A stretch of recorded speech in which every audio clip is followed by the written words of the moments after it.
నమస్కారం, welcome to Suman TV. నేను గీతాంజలి. ప్రస్తుతం మనతో పాటు భారతీయ శంకరపీఠం వ్యవస్థాపకులు, ప్రముఖ ఆధ్యాత్మికవేత్త, బ్రహ్మశ్రీ అన్నవరపు తిరుపతి మూర్తి అవధాని గురువు గారు ఉన్నారు. వారితో మాట్లాడదాం. గురుగారు నమస్కారం అండి. ఓం శ్రీ మహాగణాధిపతయే నమః. అలా అలా అనుకుంటూనే వైశాఖ మాసం పూర్తయిపోయింది. ఇక అవునండి. జ్యేష్టం జ్యేష్ఠమాసం. మొదటి రోజు చాలా విశేషం అని అంటూ ఉన్నారండి. అసలు ఏమిటి విశిష్టత, ఏమేం చేయాలి ఆ రోజున, తప్పక ఆచరించవలసినవి వివరించండి. తప్పకుండా అమ్మా. ఇంద్రో జ్యేష్ఠామన నక్షత్రమేతి అని జ్యేష్ఠ నక్షత్రానికి అధిపతి ఇంద్రుడు. ఇంద్రుడు. ఓ ఇంద్రుడి యొక్క నక్షత్రం జ్యేష్ఠ.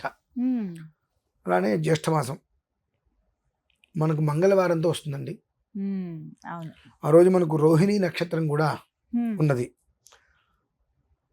ఒక మంచి ఒక చెడు రెండు ఒకదాని వెంటే ఉమ్, వెళ్తాయి. ఉమ్, ఏ విధానాన్ని అనుసరిస్తానంటే ఎవరైతే కనుక ఆ రోజు నాడు కొత్త కొత్త వ్యాపారాలు కానీ ఏదైనా చేద్దామని అనుకున్నట్లయితే ఉమ్. మొదలుపెట్టిన వాళ్ళకి మరలా మరలా మరలా మరలా ఇంకొకటి స్థాపించుకుంటూ పైకి వెళ్ళేటువంటి యోగం ఓ ఉంది ఖచ్చితంగా. అయితే ఇందులో చిన్న విపత్కర పరిస్థితి ఏంటంటే అమ్మా, ఈ జ్యేష్ఠ మాసం అనగానే కొంతమంది త్రిజ్యేష్ఠ అనుకుంటూ ఉంటారు. ఉమ్, అంటే జ్యేష్ఠ మాసము, జ్యేష్ఠ నక్షత్రము, జ్యేష్ఠ అంటే పెద్ద కొడుకు అని. ఉమ్, జ్యేష్ఠ అంటేనే పెద్దది, ఇక నక్షత్రమా ఇదా అదా అనేటువంటిది కాదు. ఉమ్, ఎవరైనప్పటికీ కూడా ఈ జ్యేష్ఠ నక్షత్రంలో జన్మించిన వారు ఒక్క జాగ్రత్తగా ఉండాలి కొంచెం. ఉమ్. లేదా త్రిజ్యేష్ఠకి దీనికి సంబంధం లేదు. లేదు. అంటే ఒక మంచి ఒక చెడు దానికి ఉమ్, ఏది మొదలుపెట్టిన వ్యాపారం, అది ఉమ్. ఎలాంటి వ్యాపారమైనా ఖచ్చితంగా వృద్ధే తీసుకొస్తుందమ్మా. అది మంచిదే అంటారు. ఎందుకంటే మంగళవారం అనేటువంటిది మారు కోరుతుంది. ఆ, అయితే జయవారం దానికి పేరు. అసలు ఉమ్. మనకేంటంటే మంగళవారం అంటే ఏ పనులు చెయ్యం, చెయ్యొద్దని పనికిరాదు అనుకుంటాం. అంటూ ఉంటారు. అవునండి. ఈ మంగళవారం ఏ పని చెయ్యొద్దు అని ఎవరు తీసుకొచ్చి పెట్టారంటే దానికి మళ్ళీ ప్రమాణాలు లేవు. ఉమ్, ఇది చెప్పుకుంటారు. మంగళవారం అంటేనే జయ మంగళం నిత్య శుభ మంగళం. మంగళం. ఏదైనా శుభకరమైనటువంటి విషయాన్ని మంగళప్రదం అంటూ ఉంటాము. అవును, చెప్తాం. వారమే మంగళవారం, ఉమ్, కానీ దానికి మంగళవారం అనేటువంటికి దానికి అనేక రకాలుగా మనం భూతద్దాలతో చేసే పనికిరాదు అని అంటూ ఉంటాం. ఉమ్, ఏదైనా కొత్తగా ప్రారంభం చేసినా ఉన్నదాన్ని వృద్ధి చేసుకోవాలనుకున్నా 1000 రెట్లు వృద్ధి చెందుతుందండి. ఉహుం, అది ఎలాంటి సందేహము లేదు. ఉమ్. చాలా ప్రతి మంచి మనిషి రోజు. జీవితంలోనూ కూడా వృద్ధిని ఆశించి ఉమ్, వృద్ధి చెందాలి అనుకున్నటువంటి ప్రతి మనిషికి ఉమ్, అది వృద్ధినండి. ఉమ్. మరి ఏం చేయాలంటారు ఆ రోజున? ఏ ప్రత్యేకంగా ఏమక్కర్లేదమ్మా. మీరు ఏదైనా చేయదలుచుకుంటే ఆ రోజు ప్రారంభించవచ్చు. ప్రారంభం చేయడమే మంచిది. కాకపోతే చంద్రుడికి ఒక నమస్కారం చేసుకుంటారు ఆ రోజు. ఎందుకంటే చంద్రగమనంతో మొదలవుతుంది ఆ రోజు, రోహిణి నక్షత్రం. ఒక చిన్న సందేహం గురుగారు, అమావాస్య ఉందంటున్నారు 27న. అమావాస్య లెక్క లేదమ్మా, చూడాలా అసలు లేకపోతే దానికి సంబంధమే లేదు. సంబంధం లేదు.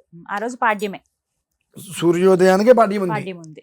కాబట్టి మనకి అమావాస్యది దీనికి అసలు మనం సంబంధం పెట్టుకోవాల్సిన అవసరమే లేదు. ఇదే అంటున్నానమ్మా, కొంతమంది ఆ రోజు మనకు అమావాస్య ఉంది అనేటువంటి విషయాలు చెప్పుకుంటూ వస్తుంటే ముందుకెళ్ళే యోగాన్ని వదిలేసుకుంటున్నారు. మంగళవారము, రోహిణి నక్షత్రము, జ్యేష్ఠ శుద్ధ పాడ్యమి. కొన్ని విధానాలుగా ఎవరైతే తన జీవితంలో వృద్ధిని కోరి భగవంతుడికి నమస్కారం చేసుకొని ఒక కొబ్బరికాయ పండు నివేదన పెట్టి పనులు ప్రారంభం చేస్తారో వాళ్ళకి విశేషమైన వృద్ధి కలుగుతుంది. అమావాస్య ఉంది ఆ రోజు అనేటువంటి ఉద్దేశంతో చాలా మంది ఆగిపోతారు. అంటే స్వయంకృత అపరాధం అంటారు చూశారండి, ఆ రకంగా ఎవరి యొక్క వృద్ధిని వాళ్ళే ఆపేసుకున్నట్టు. అమావాస్య ఉంది మేము చేయకూడదు అనుకుంటే, లేదంటే మంగళవారం ఉంది కాబట్టి పనికిరాదు అనుకుంటే కర్మ ప్రారంధాన్ని అనుభవించటమే. భగవంతుడు ఇచ్చింది మనము కాదు అని అంటే ఆ తర్వాత మనం జీవితకాలం కష్టపడటమే, అది ఎదురు చూస్తుండటమే. ఎర్రటి ఎండాకాలం విత్తనాలు వేసి ఆకాశంలోకి ఎదురు చూస్తే ఎట్లా అండి, వర్షం పడాలి అంటే అట్లా ఎదురు చూపులు వస్తాయి. కనుక అంటే ఏ రకమైన పూజా పురస్కారాలు ఏవి చెయ్యకపోయినా యోగాన్ని ఇచ్చేటువంటి సమయం. అలానే జ్యేష్ఠ నక్షత్రంలో జన్మించిన వారు మాత్రం ఒక మోస్తరు జాగ్రత్తగా ఉండాలమ్మా. ఏ రకంగా జాగ్రత్తగా ఉండాలి అని అంటే వాళ్ళ మెడలో ఒక బోర్డు తగిలించుకుంటారు వాళ్ళు.